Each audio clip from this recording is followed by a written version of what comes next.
Salut, je m'appelle Cameron, j'ai 34 ans. Et au moment où mon propre frère m'a traité d'homme raté devant 200 membres de l'élite new-yorkaise, je n'ai pas dit un mot. J'ai juste tenu la main de mon fils.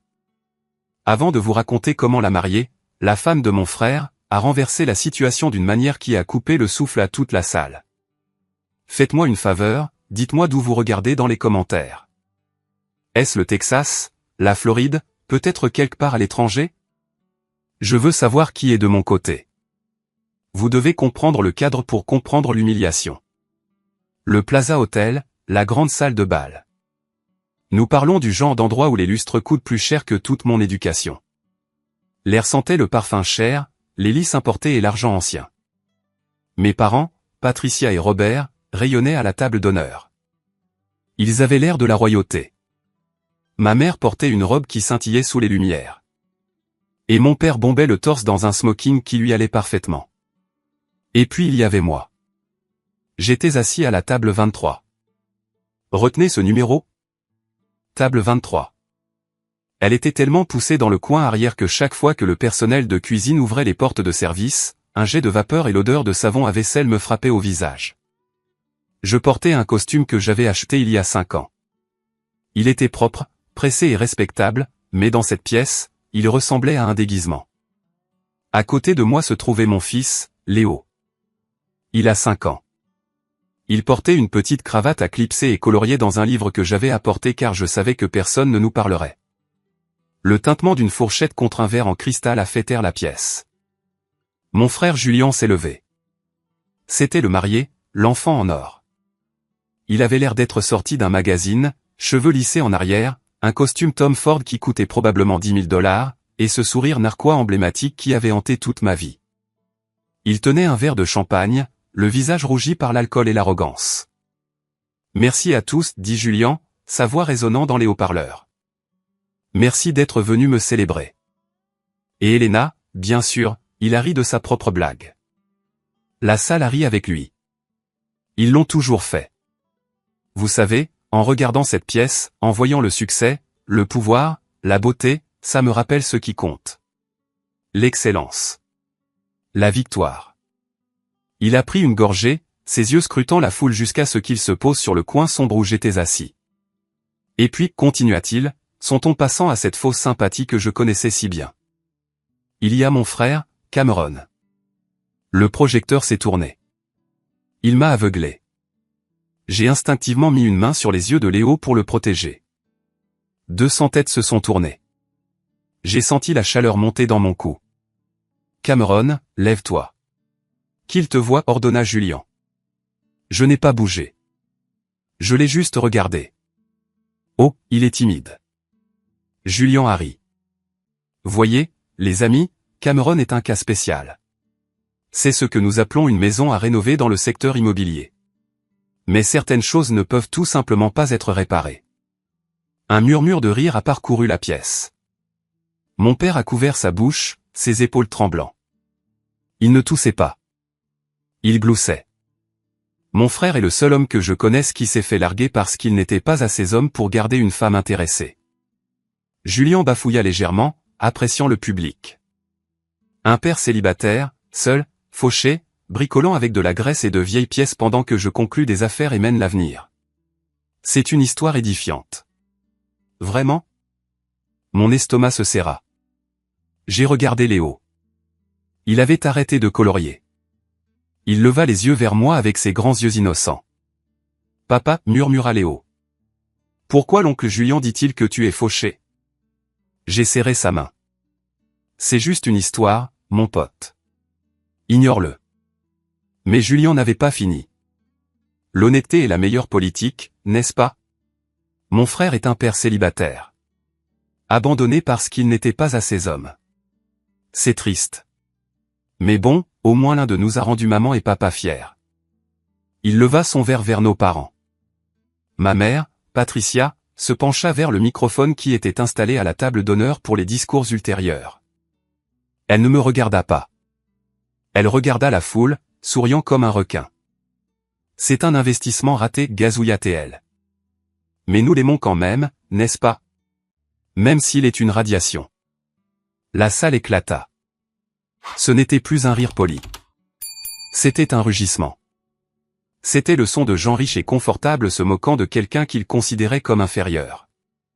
C'était un son qui m'a arraché la peau des os. Je me sentais nu. Je me sentais petit. Je me sentais comme le petit garçon qui se cachait dans le garage juste pour échapper à leur voix. J'ai commencé à me lever, non pas pour faire une scène, mais pour partir. Je ne pouvais pas laisser Léo entendre un autre mot de cela. J'allais prendre mon fils, franchir ces portes dorées et ne jamais regarder en arrière. Mais avant que je puisse soulever Léo de sa chaise, un mouvement attira mon regard. Elena, la mariée. Elle était assise tranquillement à côté de Julian, son visage illisible. Elle était belle, d'une intelligence terrifiante, et venait d'une famille qui avait de l'argent quand ma famille était encore en train de comprendre comment l'écrire. Elle s'est levée. Elle ne s'est pas levée doucement. Elle s'est levée avec force. Sa chaise a raclé bruyamment sur le sol de marbre. Un son dur qui a traversé le rire. Elle a tendu la main et a pris le microphone de la main de Julian. Elle ne l'a pas attrapé agressivement. Elle l'a juste pris comme une mère prend un jouet dangereux d'un tout petit. Elena. Julian cligna des yeux, confus. Babe, je n'avais pas fini. J'en venais juste à la partie sur son camion. Elena l'ignora. Elle regarda la foule. La pièce devint silencieuse. Le rire s'éteignit dans la gorge des gens. Il y avait quelque chose dans sa posture, quelque chose de froid et de dangereux qui disait à tout le monde que cela ne faisait pas partie du script. Elle regarda mes parents. Puis elle regarda Julian. Enfin, ses yeux me trouvèrent dans le coin arrière. Son expression s'adoucit pendant une fraction de seconde avant de durcir à nouveau comme un diamant. « Tu trouves ça drôle ?» demanda-t-elle. Sa voix n'était pas forte, mais elle était d'une clarté cristalline. « Tu trouves ça drôle d'humilier un homme bon ?» Mon père a arrêté de glousser. Le sourire de ma mère a vacillé. « Julian. » Elle se tourna vers son mari depuis 2 heures. « Tu viens de traiter ton frère d'homme raté. Tu l'as appelé un investissement brisé. C'est juste un roast, Elena. Détends-toi. » Julian ricana, tendant la main vers son vin. « Non, dit-elle. Un roast est pour les gens que tu respectes. » Ça. C'était une confession. Elle fit un pas en arrière, créant une distance entre elle et Julian. Je pense qu'il est temps que tout le monde connaisse la vérité sur les investissements de cette famille. Je pense qu'il est temps qu'il sache qui est réellement le propriétaire de cette Ferrari dont tu te vantes toute la semaine. Le visage de Julian devint pâle. Une véritable panique vacilla dans ses yeux. Elena, arrête. Pas maintenant. Et je pense, continua-t-elle, sa voix montant.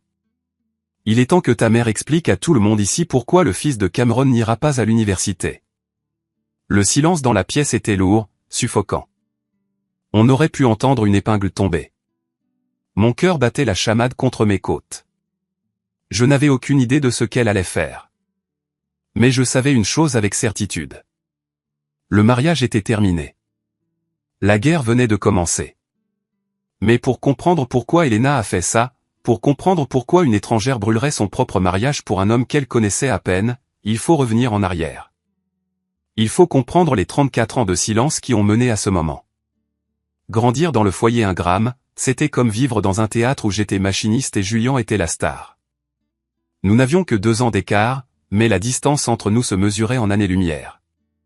Mon père, Robert, était un homme qui vénérait les apparences. Il croyait que le succès n'était réel que si l'on pouvait l'exhiber. Ma mère, Patricia, était son parfait homologue. Elle considérait ses enfants non pas comme des êtres humains, mais comme des accessoires. Julian, avec ses cheveux blonds et son charisme naturel, était le collier de diamants qu'elle voulait porter. J'étais la paire de chaussures confortables qu'elle gardait au fond du placard. Nécessaire peut-être, mais pas quelque chose que l'on montrerait à des invités. Je me souviens très bien de mon 16e anniversaire. C'est ce jour-là que la dynamique fut gravée dans le marbre. J'avais passé des mois à faire allusion au fait que je voulais suivre un cours de mécanique. J'adorais les voitures. Pas les conduire vite, bien sûr. J'aimais ça aussi. Mais les comprendre. J'aimais la logique d'un moteur. Si quelque chose était cassé, on pouvait le réparer. Si un piston ratait, il y avait une raison. Les machines étaient honnêtes. Les gens ne l'étaient pas.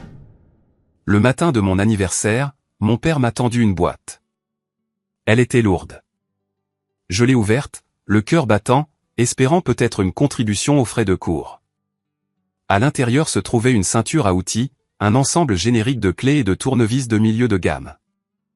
Voilà, dit mon père, sans lever les yeux de son journal. Tu bricoles toujours des bêtises. Maintenant tu as tes propres outils, alors arrête de voler les miens. Tu as les mains d'un travailleur, Cameron. Autant apprendre à t'en servir. Merci, papa, ai-je dit, essayant de paraître reconnaissant.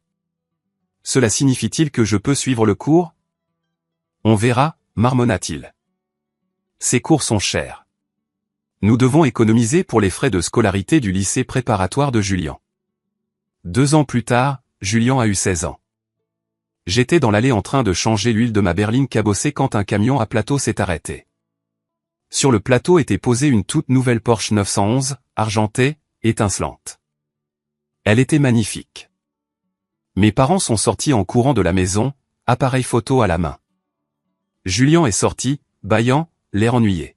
« Joyeux anniversaire, mon fils !» Ma mère a crié, en le serrant dans ses bras.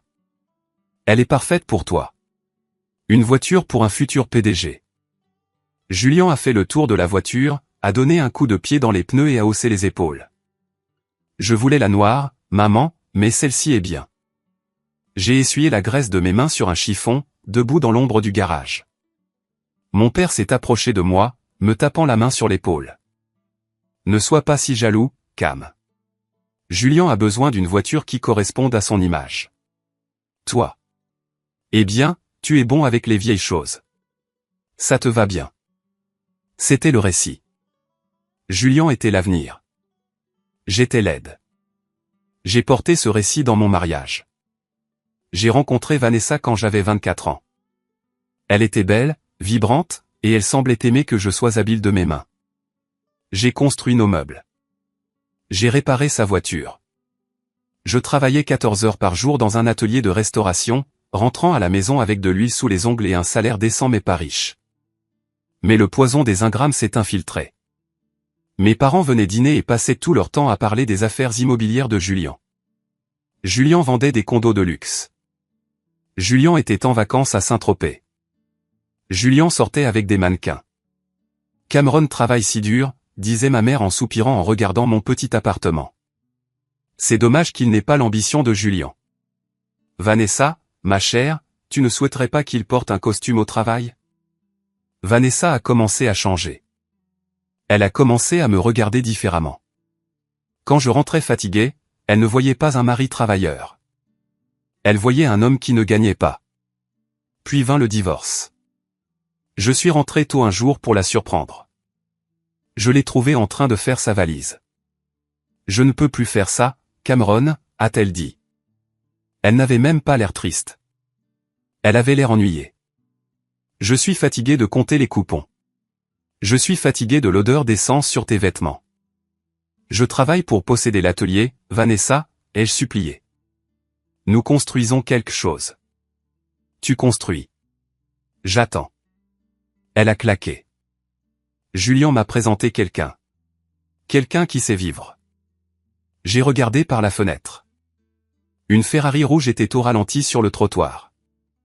Je connaissais le chauffeur. C'était Marcus, un des compagnons de boisson de Julian.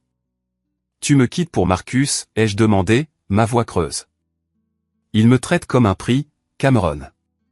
Tu me traites comme un projet. » Elle est partie. Étage 6 mois plus tard, quand les papiers du divorce ont été signés, ma mère m'a dit « J'ai toujours eu peur que tu ne saches pas comment garder une femme heureuse.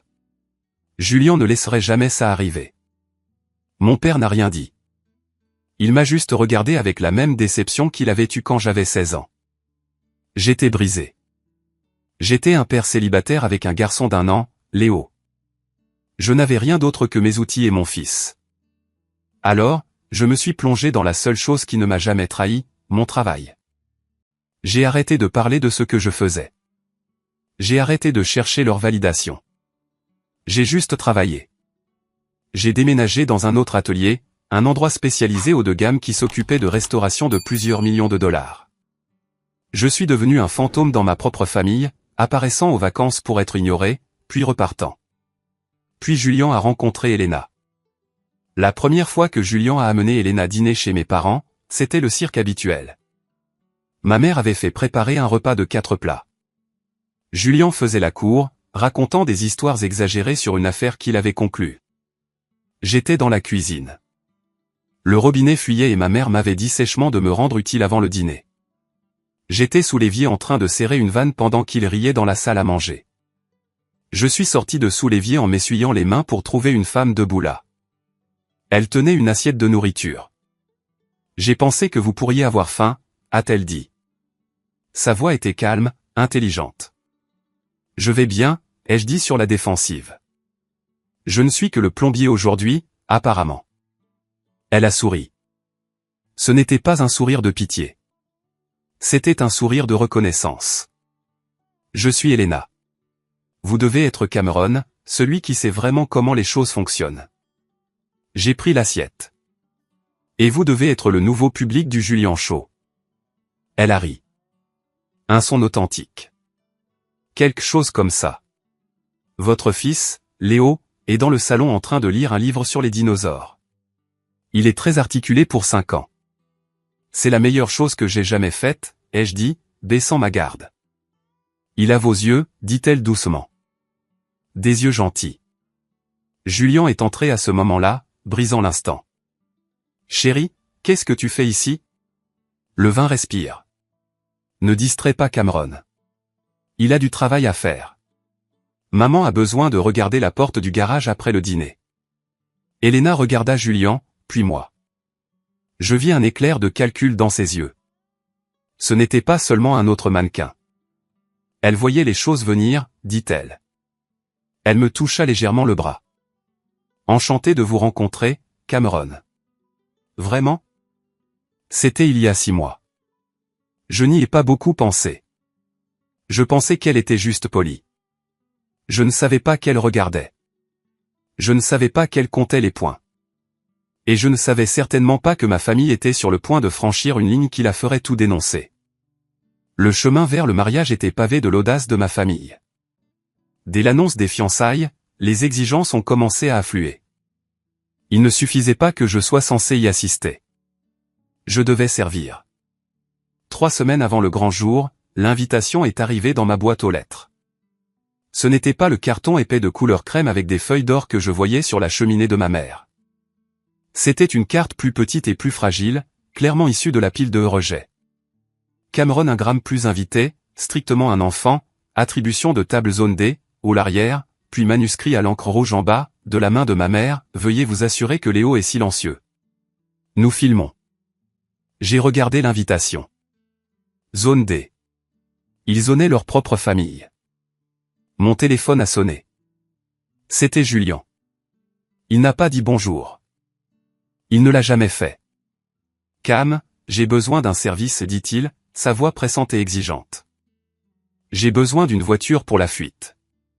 Le loueur a foiré ma réservation pour la Rolls. D'accord, ai-je dit en mettant le téléphone sur haut-parleur pendant que je préparais un sandwich à Léo. Que veux-tu que je fasse? Appelle Hertz. Ne sois pas insolent.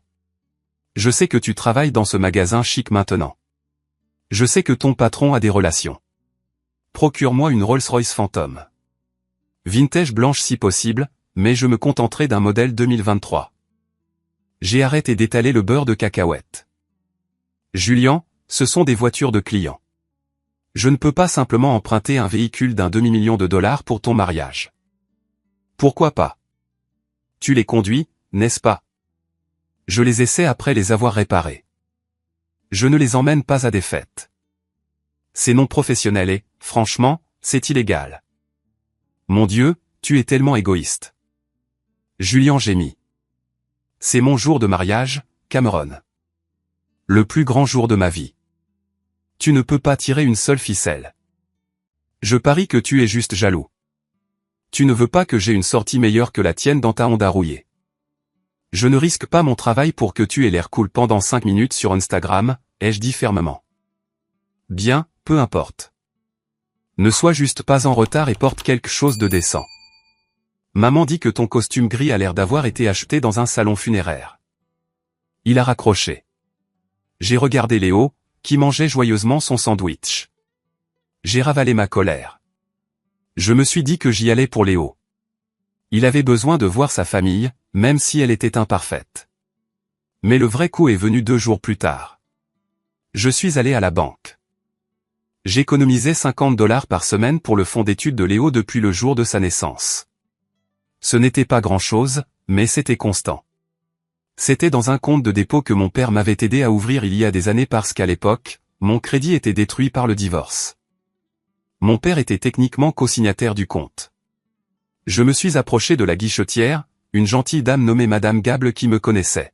« Bonjour, Madame Gable. Je veux déposer ce chèque, » ai-je dit, glissant mon salaire des heures supplémentaires sur le comptoir. Elle a tapé sur son ordinateur, puis a froncé les sourcils. Elle a tapé à nouveau. Elle a retiré ses lunettes et m'a regardé avec inquiétude. « Cameron, êtes-vous ici pour fermer le compte ?» demanda-t-elle. « Quoi ? Non, je dépose. Mais il n'y a rien ici. Le solde est à 0. Le monde s'est arrêté. C'est impossible. Il devrait y avoir presque $12 000 là-dedans. Il y a eu un retrait hier, dit-elle, tournant l'écran pour que je puisse voir. Virement électronique autorisé par le co-signataire, Robert Ingram. J'ai eu l'impression d'avoir reçu un coup de poing dans la gorge. Mes genoux ont flanché et j'ai dû m'accrocher au comptoir. $12 000. C'était de l'argent du sang.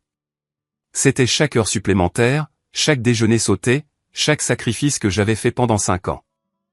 Je suis allé directement chez mes parents. Je n'ai pas appelé. J'ai fait irruption. Ma mère et mon père étaient dans le salon entourés d'arrangements floraux discutant des centres de table. « Où est-il » ai-je demandé, ma voix tremblante. Mon père a levé les yeux, surpris. « Cameron, qu'est-ce qui ne va pas ?» Le fonds d'études de Léo. Vous l'avez vidé. Pourquoi? Ma mère a soupiré, posant un échantillon de tissu. Elle avait l'air ennuyée, pas coupable. Oh, Cameron, ne sois pas dramatique. Nous ne l'avons pas volé. Nous l'avons emprunté. Emprunté? C'est l'avenir de mon fils. Nous manquions de fonds pour la compte du Plaza, a-t-elle expliqué comme si elle parlait à un enfant lent. Les prix ont augmenté à la dernière minute et les liquidités de Julien sont immobilisées dans ses investissements. Nous ne pouvions pas perdre le lieu. Ce serait un désastre. Alors, vous avez volé votre petit-fils de 5 ans pour payer une fête? Ai-je crié. Baisse la voix. Mon père a claqué, se levant. C'est un prêt. Julien va conclure une affaire massive le mois prochain. Il le remboursera en double. Tu devrais être heureux d'aider ton frère à s'établir. Il conduit une Porsche, papa. Il porte des costumes à $1000. S'il est si riche, pourquoi a-t-il besoin de l'argent de mon fils? Ce sont des dépenses nécessaires pour son image. Ma mère a argumenté. Tu ne comprendrais pas. Tu te contentes de vivre dans ce petit appartement. Julien a un destin. Un destin? J'ai ri. Son amer est brisé. Vous êtes malade. Je veux cet argent tout de suite. Nous ne l'avons pas, a dit mon père, se rasseoir. C'est payé à l'hôtel. C'est parti. Tu le récupéreras quand Julien réussira. Maintenant, rentre chez toi et calme-toi. Tu bouleverses ta mère avant le grand jour. Je suis resté là à les regarder.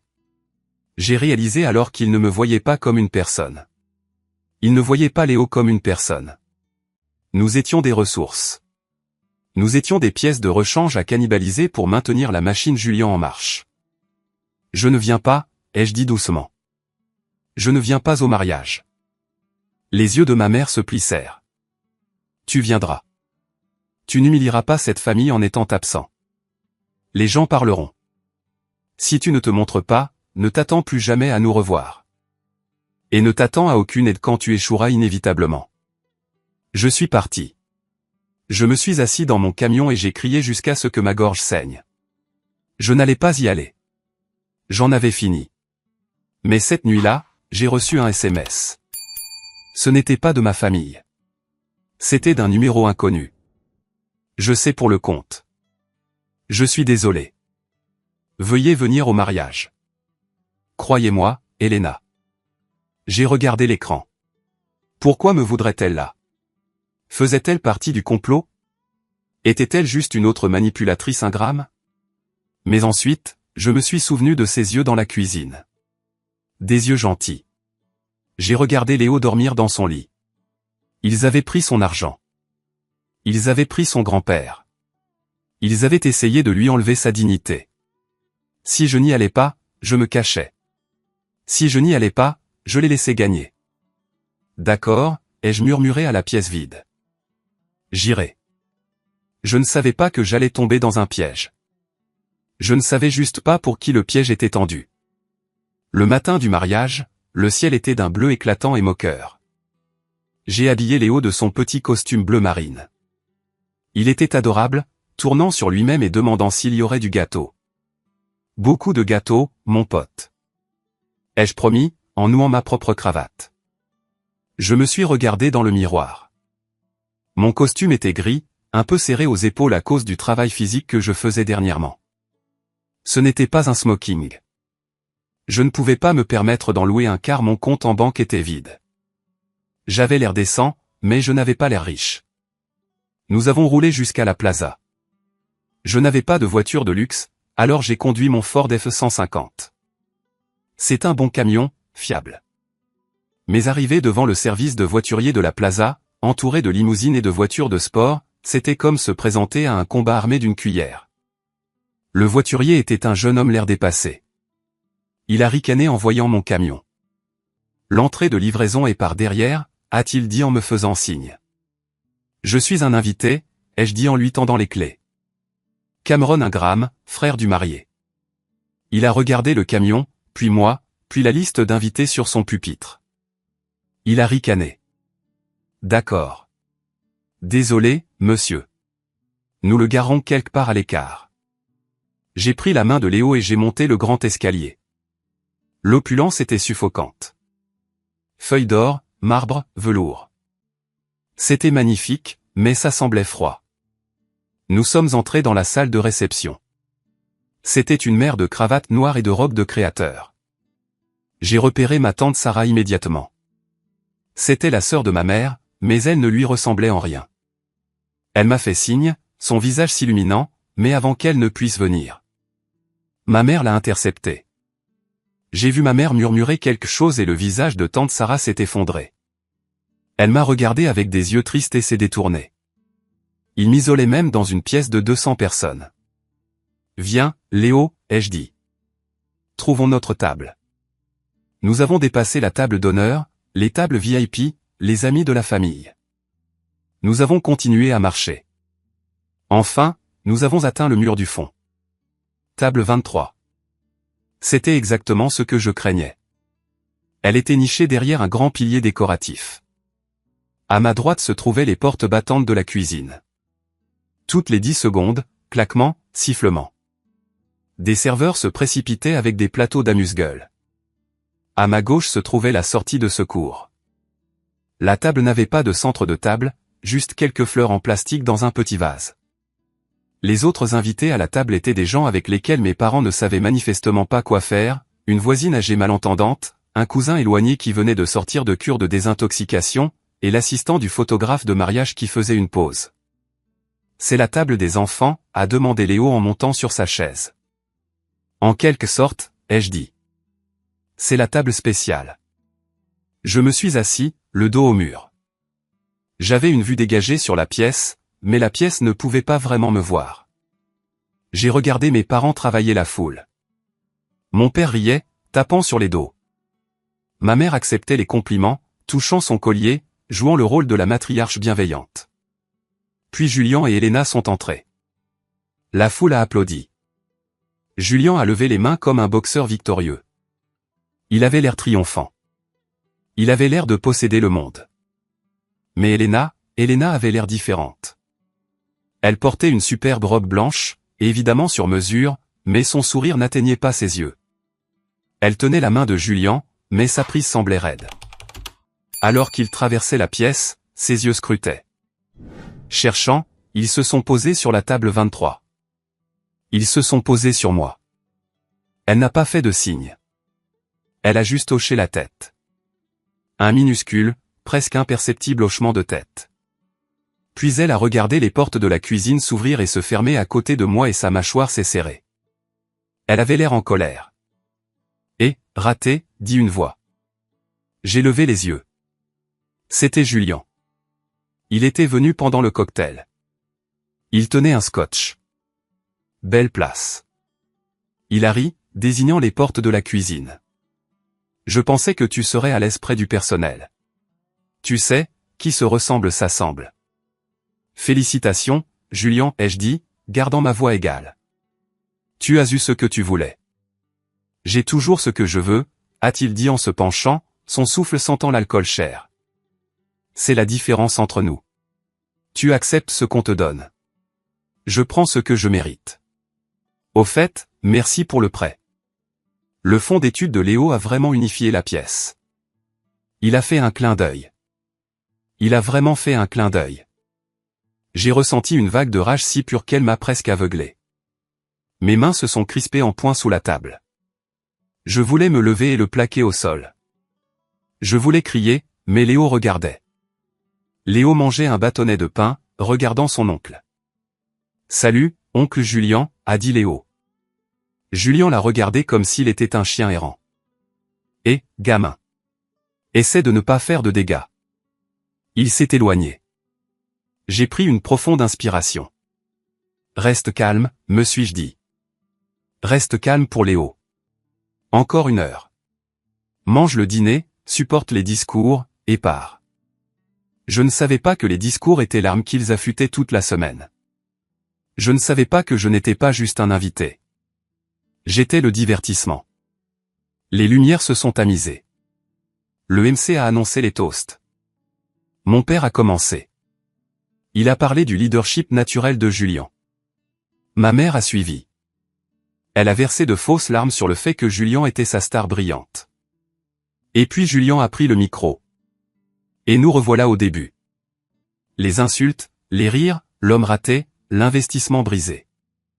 J'étais assis là, protégeant les yeux de mon fils, écoutant les gens qui étaient censés m'aimer me déchiqueter pour le sport.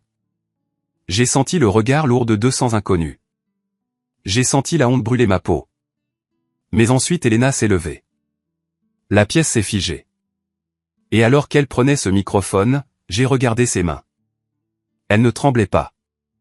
Elle m'a regardé et pour la première fois de ma vie, je ne me suis pas senti comme l'ombre.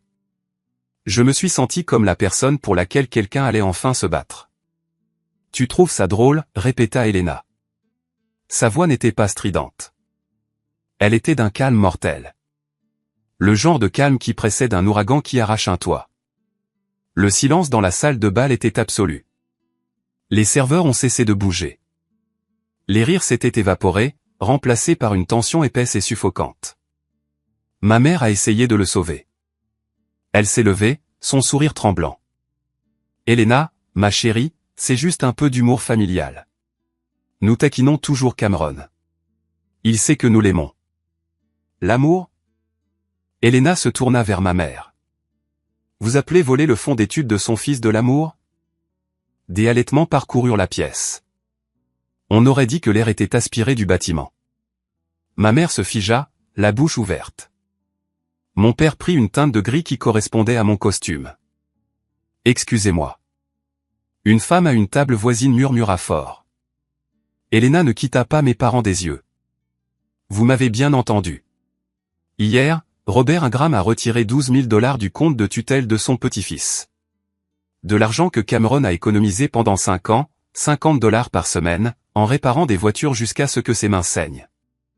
Vous avez pris cet argent pour payer le mur de fleurs derrière vous parce que vous étiez en sursis budgétaire. C'est un mensonge. » Mon père balbutia, mais sa voix craqua. Il avait l'air coupable comme le péché.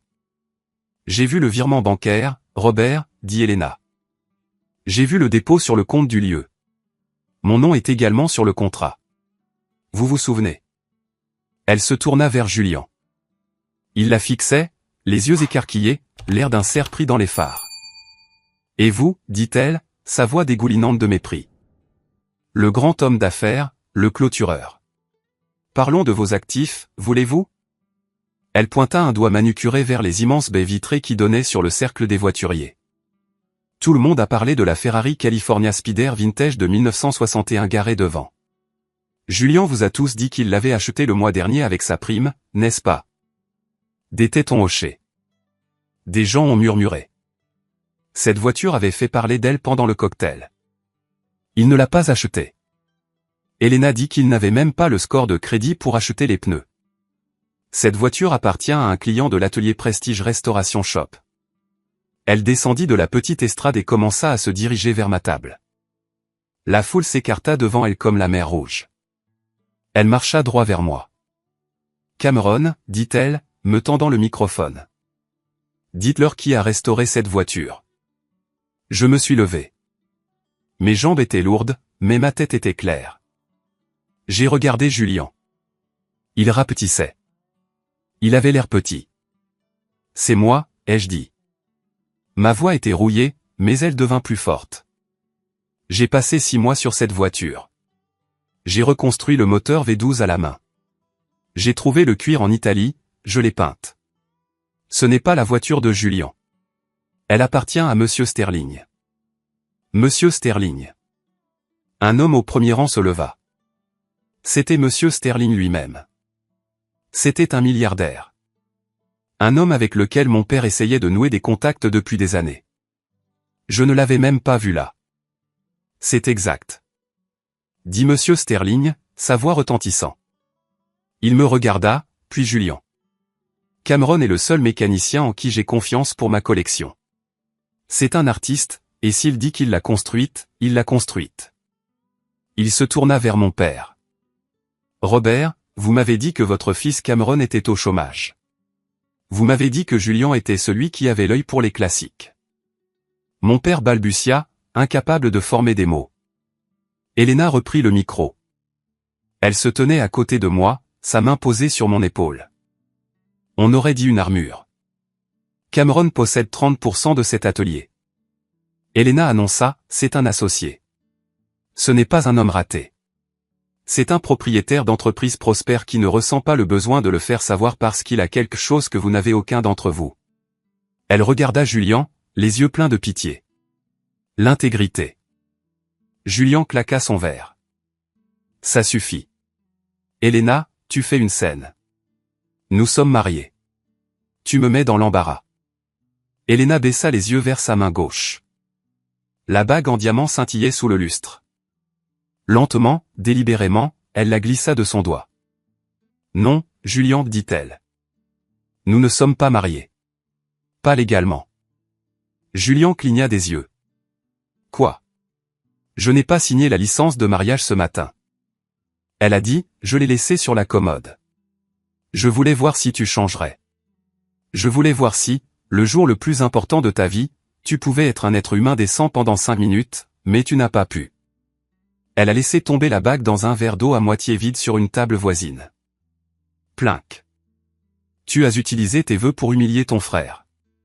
Tu as laissé tes parents le traiter comme une ordure.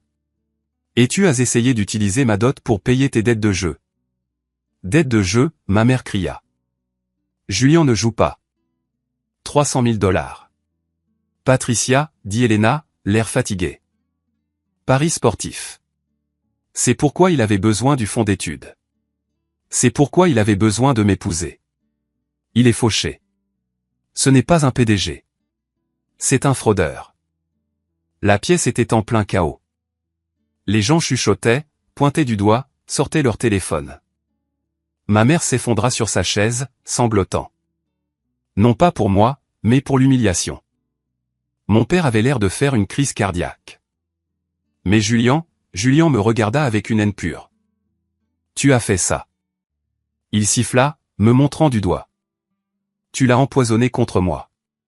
Espèce de petit mécanicien jaloux. Il se jeta sur moi.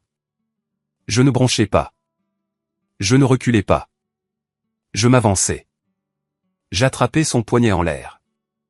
Ma poigne était de fer. des années à serrer des boulons, à soulever des moteurs, à travailler manuellement m'avaient donné une force que Julien ne pouvait pas comprendre.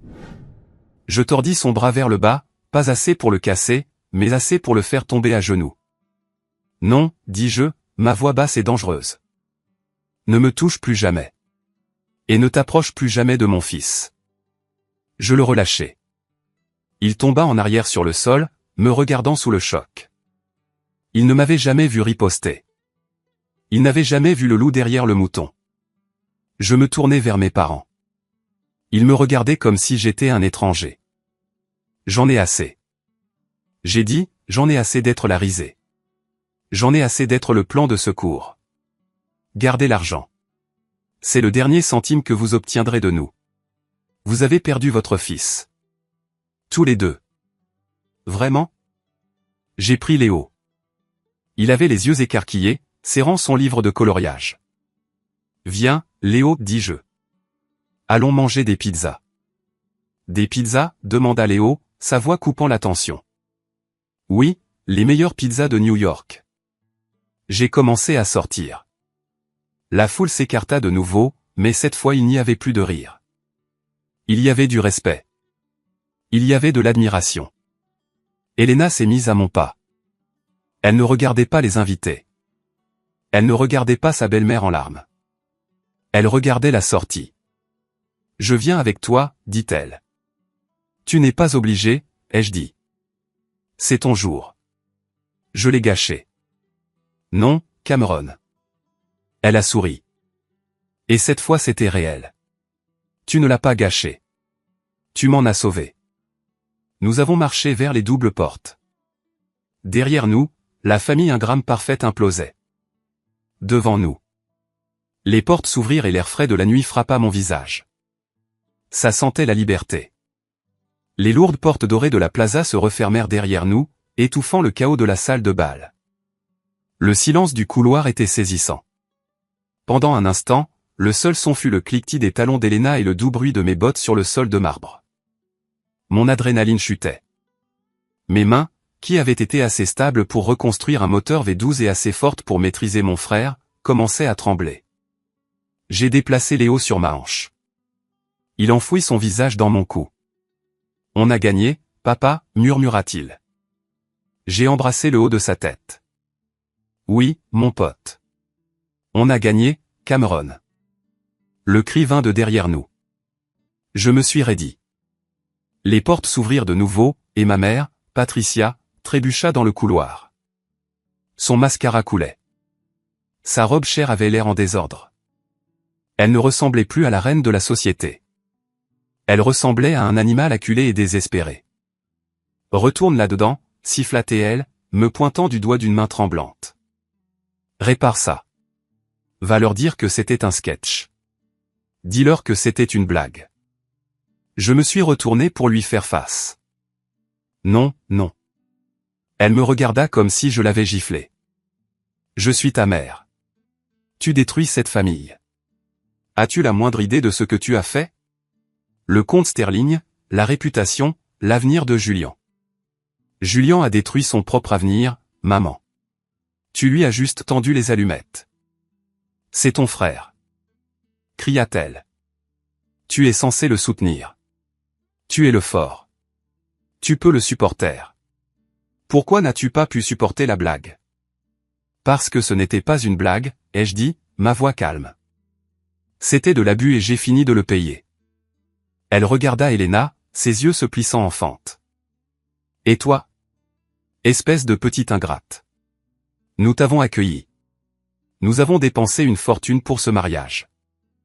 Avec quel argent, Patricia, demanda Elena froidement. Celui de Cameron ou l'argent que Julian a emprunté à des usuriers. Ma mère tressaillit. Au fond d'elle, elle savait. Elle avait toujours su qui était Julian. Elle avait juste choisi de détourner le regard parce que le mensonge était plus joli que la vérité. Si tu pars maintenant, dit ma mère, sa voix tombant à un murmure venimeux. N'ose jamais revenir. Tu es morte pour nous. Je te retirerai du testament. Tu n'auras rien. J'ai ri. C'était un rire léger et sincère. Maman, regarde-moi. Regarde mon costume. Regarde mon camion. Je n'ai jamais voulu ton argent. Je voulais juste des parents. Je l'ai regardé une dernière fois. J'ai essayé de trouver de l'affection, des regrets. Il n'y avait rien, juste de la vanité et de la colère. Au revoir, Patricia. Ai-je dit, pas maman, Patricia. Je me suis retourné et je suis parti. Elle a crié autre chose, mais je n'ai pas écouté. J'ai traversé le hall, passant devant les touristes confus, et je suis sorti sur le trottoir. Le voiturier, le même gamin qui s'était moqué de moi plus tôt, se tenait là, l'air terrifié. À côté de lui se tenait une imposante Rolls-Royce Phantom blanche. Le moteur ronronnait. La porte arrière s'ouvrit. Un homme distingué et âgé en smoking sortit. C'était Arthur Mercey, le père d'Elena, un avocat légendaire de New York. Je me suis préparé. Je pensais qu'il allait me crier dessus pour avoir gâché le mariage de sa fille. Au lieu de cela, il passa devant moi et serra Elena dans ses bras. « Je suis fier de toi, ma chérie, dit-il. » Elena le serra en retour, laissant enfin quelques larmes couler. « Je suis désolé, papa. » La compte. « Au diable la compte, grogna Arthur. Je paierai le double pour te garder loin de cette sangsue. » Il se tourna vers moi. Il me regarda de haut en bas, m'analysant avec des yeux qui avaient disséqué des PDG et des sénateurs. « Cameron, dit-il. » Il tendit la main. Je la serrai. « Monsieur Mercey, je suis désolé pour la scène. » « Ne le soyez pas.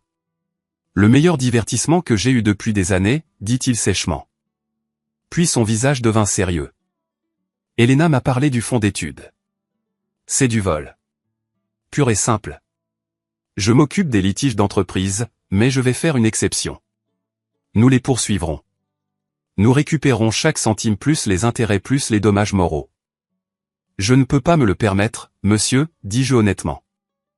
Arthur agita la main. Pro bono. Considérez-le comme un remerciement pour avoir sauvé ma fille d'une vie de misère. Il fouilla dans sa poche et en sortit une télécommande de voiture. Il la lança au voiturier. Amène le camion. Ma fille et son ami s'en vont. Le voiturier s'empressa. Attendez, dit Elena. Elle regarda la Rolls-Royce, puis mon F-150 cabossé que le voiturier faisait avancer. Papa, ramène la Rolls à la maison. Je vais manger des pizzas. Arthur leva un sourcil. Il me regarda, puis Elena. Un léger sourire joua sur ses lèvres. Pizza. Bon choix. Il monta dans la Rolls et partit. Je me tenais là, près de mon camion. Il semblait encore plus déplacé maintenant, garé à côté de la Ferrari que Julian avait prétendu être la sienne. « Tu veux vraiment aller manger des pizzas là-dedans » ai-je demandé à Elena, désignant le camion. L'intérieur sentait l'huile de moteur et le café éventé. « Tu portes une robe à 20 000 $. Elena regarda la robe. Elle tendit la main, attrapa l'ourlet de la jupe entulée et en arracha un morceau. « Voilà, dit-elle en jetant le tissu dans une poubelle. Maintenant, c'est une robe de soirée, et j'adore l'odeur de l'huile de moteur. Ça sent le travail honnête. » Elle ouvrit elle-même la porte passager et sauta dedans. Léo était déjà dans son siège rehausseur à l'arrière, se bouclant. « Salut, Elena » gazouilla Léo. « Tu es une princesse ?» Elena se retourna et lui sourit. « Non, Léo. Je suis juste quelqu'un qui a appris que la grenouille ne se transforme pas toujours en prince. Parfois, le prince n'est qu'un crapaud dans un beau costume. Je suis monté sur le siège conducteur. J'ai mis la clé dans le contact. Le moteur rugit, un son rauque et bruyant dont je m'excusais habituellement. Ce soir, ça sonnait comme une chorale. J'ai regardé la plaza une dernière fois. J'ai vu des silhouettes à la fenêtre se disputer. J'ai vu les débris d'une dynastie brisée. J'ai mis le camion en marche et je suis parti. Alors, dit Elena, en enlevant ses talons et en posant ses pieds sur le tableau de bord. Où est cette pizzeria? Brooklyn, ai-je dit. C'est un petit boui-boui. Chaise en plastique, assiette en papier. Parfait, dit-elle. Elle me regarda. Tu sais, Cameron, quand tu as attrapé le bras de Julian, tu avais l'air terrifiant. J'étais en colère, ai-je admis. Non. Elle secoua la tête. Tu avais l'air protecteur. Il y a une différence.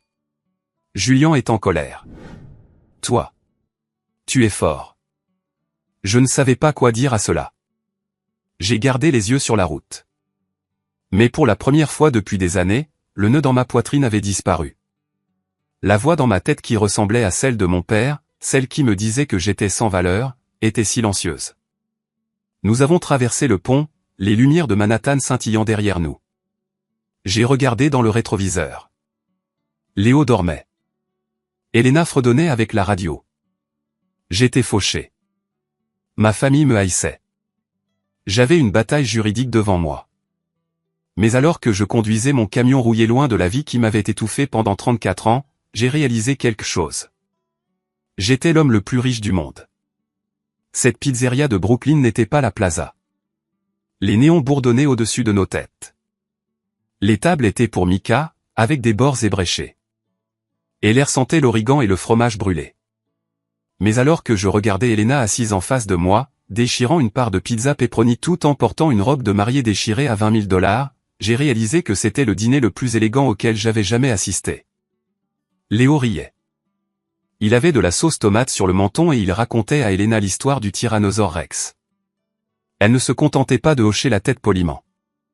Elle était impliquée. Elle lui a posé des questions sur la période du Crétacé. Elle lui a demandé si les bras du T-Rex étaient inutiles ou simplement mal compris. Je pense qu'ils étaient mal compris, dit Léo sérieusement. Comme le camion de papa. Il a l'air vieux, mais il est fort. Elena me regarda par-dessus sa part de pizza. Son maquillage était légèrement estompé, mais ses yeux étaient brillants. Il a raison. Tu sais, ton camion a plus de caractère dans une seule aile rouillée que Julien dans tout son corps. Nous avons mangé jusqu'à satiété. Nous avons bu du soda tiède dans des gobelets en plastique. Et pour la première fois de ma vie, je n'ai pas ressenti le poids écrasant de l'attente. Les conséquences ont commencé le lendemain matin. Je me suis réveillé dans mon petit appartement. Léo était blotti à côté de moi. J'ai pris mon téléphone et j'ai vu que j'avais 47 appels manqués. 30 de ma mère, 12 de mon père, 5 de Julien, et un SMS de mon cousin Mike. Mec, regarde Facebook. Tu es célèbre. J'ai ouvert l'application. Mon estomac a fait un salto. Mike, le cousin que mes parents ignoraient toujours parce qu'il travaillait dans l'informatique et portait des t-shirts à motifs, avait diffusé en direct les discours de mariage. Il n'avait pas coupé le flux quand Elena a pris le micro. La vidéo était intitulée « Le marié chercheur d'or démasqué par la mariée patronne ». Elle avait 3 millions de vues. J'ai cliqué sur Play. Je me suis vu assis dans ce coin, protégeant les yeux de Léo. J'ai vu Julien ricaner. J'ai entendu ma mère m'appeler à un investissement raté. Et puis j'ai vu Elena réduire leur monde en cendres. La section des commentaires était une zone de guerre. Et pour la première fois de l'histoire, Internet était unanimement de mon côté. Le frère à l'arrière est un saint de ne pas l'avoir frappé plus tôt. Cette mère est un monstre qui vole le fonds d'études d'un enfant. Je veux embaucher Cameron pour réparer ma voiture. Où est son atelier? J'ai posé le téléphone. Je ne me sentais pas triomphant. Je ressentais un étrange soulagement silencieux. Le secret était révélé. Je n'avais plus à porter leur honte. 2 jours plus tard, je me suis assis dans une salle de conférence qui coûtait plus cher que la maison de mes parents. Arthur Mercé était assis à la tête d'une table en acajou, l'air d'un général examinant un plan de bataille. Mes parents étaient assis de l'autre côté. Ils avaient l'air rapetissés. Ma mère portait des lunettes de soleil sombre à l'intérieur. Les mains de mon père tremblaient alors qu'il tenait un verre d'eau. Il ne me regardait pas. Voici la situation, a dit Arthur, faisant glisser un dossier sur la table. Vous avez commis une fraude. Vous avez détourné des fonds d'un compte de tutelle. C'est un crime. Je pourrais faire venir la police ici en 10 minutes. Arthur, s'il vous plaît. Mon père a supplié, sa voix craquant. Nous nous connaissons depuis des années. C'était un malentendu. Nous avions l'intention de le rembourser. Avec quel argent, Robert? Demanda Arthur froidement. J'ai examiné vos finances. Vous êtes endetté jusqu'au cou. Vous avez contracté une 2e hypothèque pour payer les fleurs du mariage. Vous avez 3 cartes de crédit au maximum. Vous êtes techniquement insolvable. Ma mère a laissé échapper un sanglot. Ce n'est pas notre faute. Le marché. Les affaires de Julian. Les affaires de Julian étaient des fantasmes. Arthur la coupa. Maintenant, voici l'offre. Vous retournerez les 12 000 $ à Cameron immédiatement. Vous paierez également les frais de justice, et vous signerez un document reconnaissant le vol pour éviter toute future contestation de garde concernant Léo. Si vous faites cela, je ne porterai pas plainte au pénal. Si vous ne le faites pas, je veillerai personnellement à ce que vous passiez votre retraite dans un pénitencier d'État. Mon père a signé les papiers. Il ne les a même pas lus. Il a juste signé, l'air vaincu. Alors qu'il se levait pour partir, ma mère me regarda enfin. Elle retira ses lunettes de soleil. Ses yeux étaient rouges et gonflés. « Es-tu heureux ?» murmura-t-elle avec venin. « Tu nous as détruits. Les voisins ne nous parlent plus. Le club a annulé notre adhésion. Nous sommes des parias. »« Je ne vous ai pas détruit, maman, » ai-je dit, ressentant un sentiment de finalité. « Vous avez construit un château de cartes. Vous vous êtes juste fâché parce que j'ai arrêté de le soutenir. » Je suis sorti de ce bureau avec un chèque pour l'avenir de Léo et une légèreté dans mes pas que je n'avais pas ressentie depuis des décennies. Les 6 mois suivants furent un tourbillon de graisse, d'engrenage et de gloire. Avec la vidéo devenue virale, mon nom est devenu connu dans la communauté automobile. Non pas comme le frère raté, mais comme le gars qui a restauré la Ferrari Sterling. Monsieur Sterling était un homme de parole. Il ne s'est pas contenté de me soutenir, il a investi. Il est venu à l'atelier un mardi après-midi, traversant l'endroit exigu où je travaillais sur une Mustang de 1967.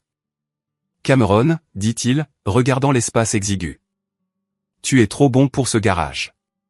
Tu as besoin d'espace pour respirer. Je suis heureux ici, monsieur Sterling, ai-je dit, m'essuyant les mains sur un chiffon. C'est un travail honnête. Oui, a-t-il acquiescé. Mais j'ai une proposition. Je viens d'acheter un vieil entrepôt à Red Hook. Mur de briques, au plafond, beaucoup de lumière. Je veux en faire la première installation de restauration de la côte. Je fournis le capital, vous fournissez le talent. Nous partageons les bénéfices 50-50e. Et le nom sur la porte. Ingram et Sterling. Je le fixai. Vous voulez mettre mon nom sur le bâtiment? C'est un bon nom, Cameron.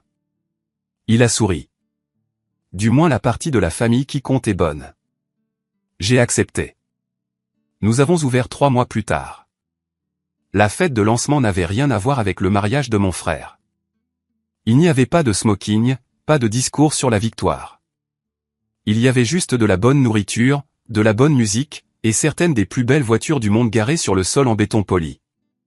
Elena était là, bien sûr. Elle avait coupé ses cheveux courts, un bob net et chic qui la rendait encore plus redoutable. Ce n'était pas ma petite amie. Nous en avions parlé pendant de nombreux dîners avec Léo, et avions décidé que ce que nous avions était quelque chose de différent. Nous étions une famille. Elle était la sœur que j'aurais dû avoir, l'allié dont je n'aurais jamais su que j'avais besoin. Elle m'a aidé à choisir les meubles pour la salle d'attente. Elle m'a appris à m'habiller pour les réunions avec les clients sans avoir l'impression de porter un déguisement. Tu as l'air d'un patron, m'a-t-elle dit en redressant le revers de mon nouveau blazer. Il était bleu marine, ajusté, et je l'avais payé avec mon propre argent. J'en ai l'impression, ai-je admis. À mi-chemin de la fête, je suis sorti prendre l'air. L'entrepôt avait l'air magnifique, brillant sous le ciel nocturne. Une Porsche blanche s'est arrêtée au trottoir. Mon cœur s'est serré. Je pensais que c'était Julian, mais la vitre s'est baissée et j'ai vu un inconnu. Un livreur. Cameron Ingram, demanda-t-il. C'est moi. Colis pour vous. Prioritaire. Il me tendit une épaisse enveloppe et partit. Je l'ai ouverte sous le lampadaire. C'était un document légal, un acte de transfert de propriété. J'ai lu le jargon juridique, les sourcils froncés. C'était l'acte de propriété de la maison de mes parents à Greenwich. La maison où j'avais grandi dans l'ombre. La maison où on m'avait dit que je n'étais pas assez bon. Une note d'Arthur Mercey était jointe. Cameron, la banque a saisi la maison de vos parents la semaine dernière. Ils ont ignoré les avis. J'ai acheté la dette par l'intermédiaire d'une société écran. Elle est à vous maintenant. Faites-en ce que vous voulez. Brûlez-la, vendez-la ou vivez dedans. C'est votre actif maintenant, Arthur. Je suis resté là, tenant le papier qui représentait tout le traumatisme de mon enfance. Je le possédais. Je possédais littéralement le toit au-dessus de leur tête. J'aurais pu les expulser. J'aurais pu me présenter avec le shérif et les regarder charger leurs meubles dans un camion de déménagement. J'aurais pu rire comme ils avaient ri de moi. Mais ensuite, j'ai regardé par la fenêtre de l'entrepôt. J'ai vu Léo assis sur le siège conducteur d'une Jaguar immobile faisant semblant de conduire. J'ai vu Elena rire avec Monsieur Sterling. J'ai vu mon équipe, des gars tatoués et tachés de graisse, manger des sliders et célébrer notre succès. J'avais construit ça. J'avais construit une vie réelle. J'ai sorti mon téléphone et j'ai appelé Arthur. Cameron, a-t-il répondu dès la première sonnerie. Comment ça fait d'être propriétaire? Je n'en veux pas, ai-je dit. Excusez-moi. Je ne veux pas de la maison. Vendez-la. Vendez-la à une jeune famille qui la remplira de meilleurs souvenirs que les miens. Prenez le produit de la vente et mettez-le dans une fiducie pour Léo. Et vos parents? Demanda Arthur, une pointe de respect dans sa voix. Ils y vivent toujours, squattant essentiellement. Donnez-leur 30 jours, ai-je dit. Ensuite, ils doivent partir, mais ne leur dites pas que c'est moi.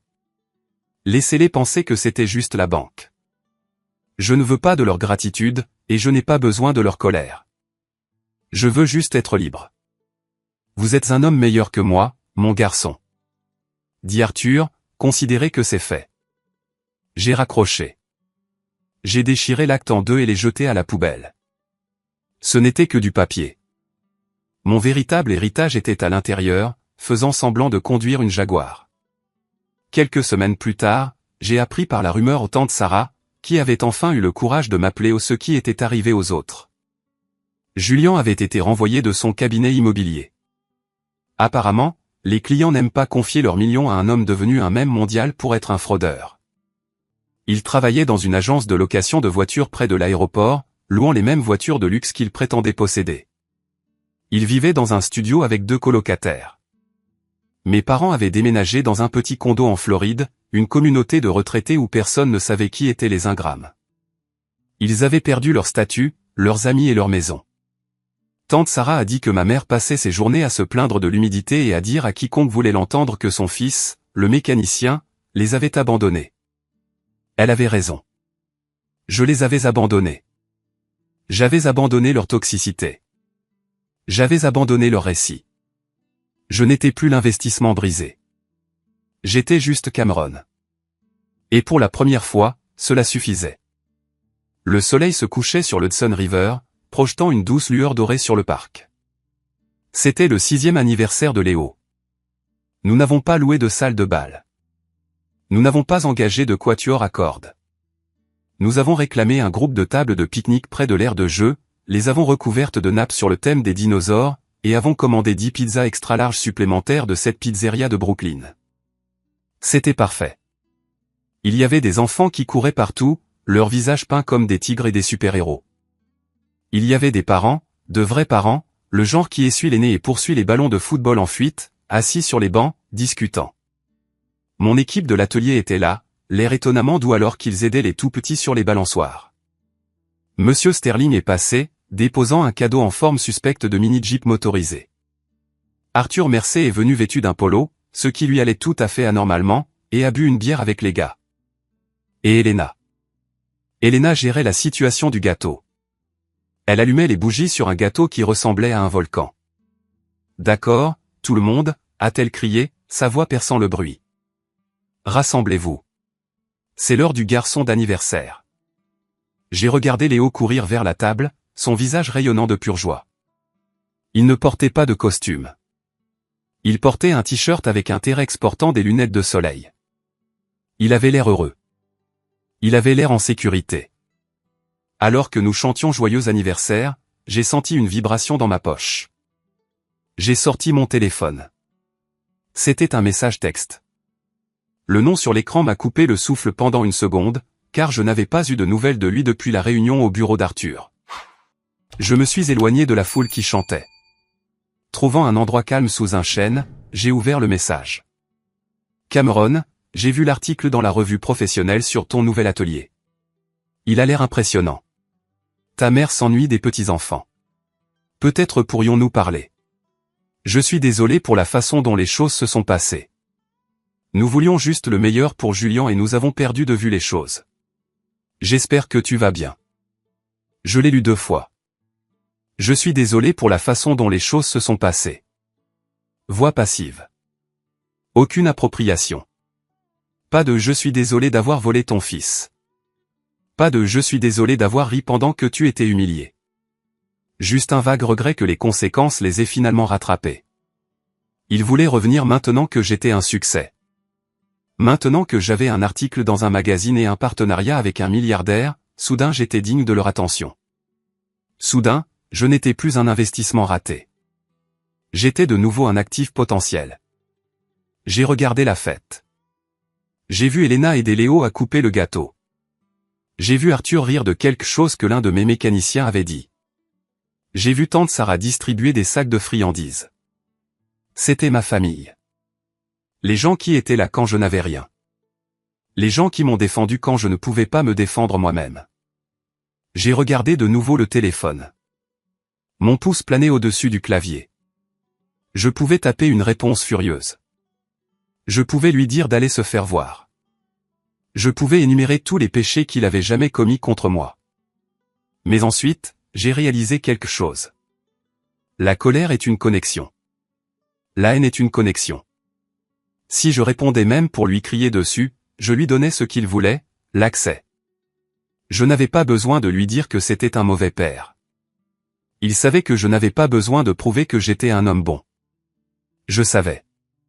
J'ai appuyé sur le bouton sur le côté du téléphone. L'écran est devenu noir. Puis je suis allé dans les paramètres et j'ai bloqué le numéro. J'ai remis le téléphone dans ma poche. Je me suis senti plus léger. Papa. Gâteau. Léo a crié, agitant une assiette en papier pleine de glaçage au chocolat. J'arrive, mon pote. J'ai rappelé. Je suis retourné vers la lumière, vers les rires, vers la vie que j'avais construite de mes propres mains. Être un homme, ce n'est pas la voiture que tu conduis ou le costume que tu portes. Ce n'est pas combien de personnes te craignent ou combien d'argent tu peux prétendre avoir. Être un homme, c'est se montrer. C'est protéger les gens qui dépendent de toi. C'est avoir la force de s'éloigner des gens qui te blessent, même s'ils partagent ton sang. Et surtout, c'est briser le cycle. Léo ne saura jamais ce que ça fait d'être l'enfant de rechange. Il ne saura jamais ce que ça fait d'avoir sa valeur mesurée en dollars. Il grandira en sachant qu'il est assez tel qu'il est. J'ai pris l'assiette de gâteau de mon fils.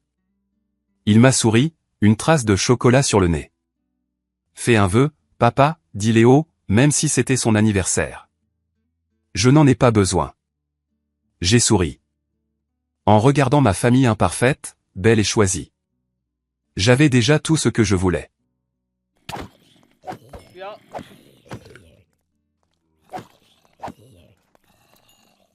Tengo 3 mochilas. Uy. ¿Qué?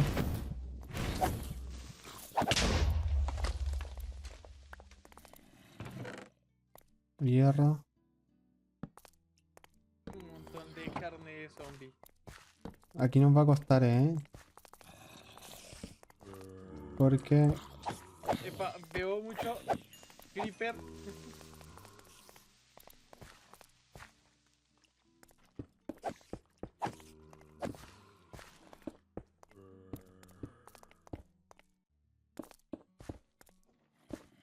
Pero parece que para este lado no hay más. Sí, ¿no? ¿Eso no es? No. Creo que no. ¿Seguro? ¿Y este libro inútil qué hace? Inútil, literal. Ok. Pues es un libro inútil. No hace nada.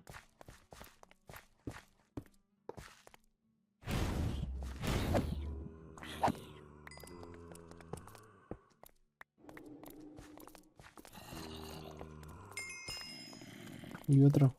Cuidado. Ay, cuidado. Uy, uy, uy.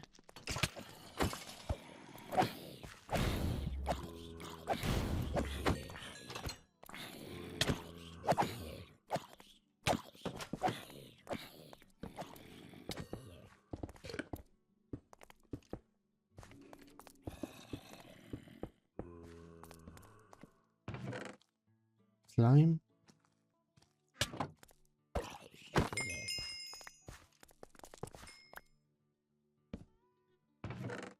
Ok.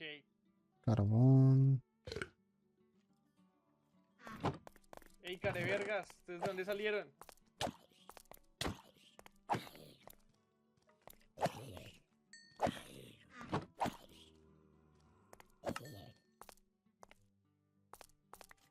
No me acuerdo si yo puse la cama. Sí. O sea, sí la puse, pero no me acuerdo si la puse.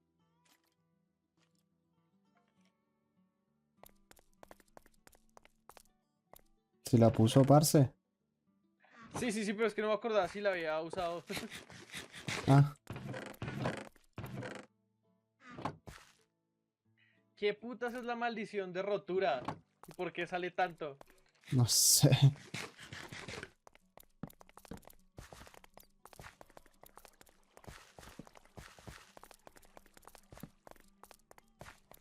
Parcero.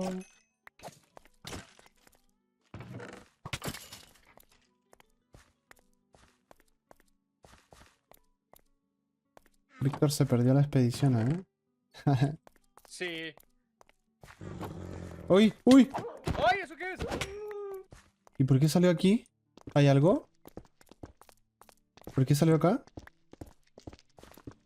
En el nombre de Cristo Jesús. ¡Ey, mira!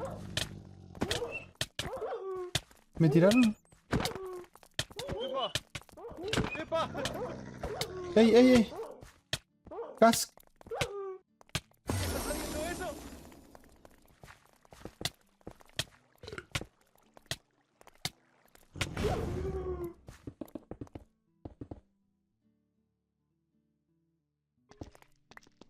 ¿Vienes? Lo prohíbo, lo prohíbo. ¿Te reviviste? ¿Qué? Sí, eso es. ¿Cómo? ¡Ey, ey, ey! ¡Huevos careverga! Ah,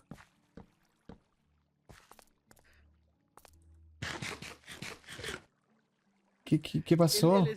El huevo que esté poniéndonos cosas. No autorizo, no autorizo. Yo sí quiero. ¡Eras ¡Ah! tú! Sí